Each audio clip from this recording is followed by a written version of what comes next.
നമുക്കിന്നൊരു അടിപൊളി chicken cutlet ഉണ്ടാക്കി നോക്കിയാലോ.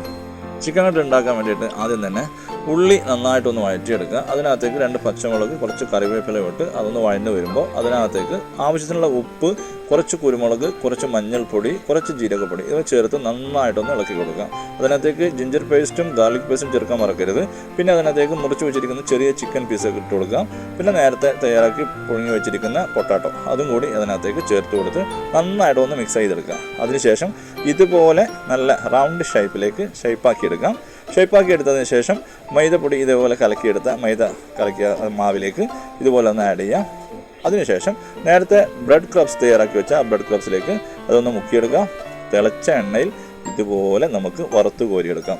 വറുത്ത് കോരിയെടുക്കുന്ന വേണ്ടിയിട്ട് നമ്മുടെ അടിപൊളി ചിക്കൻ കട്ട്ലറ്റ് റെഡി ആയിരിക്കുകയാണ്.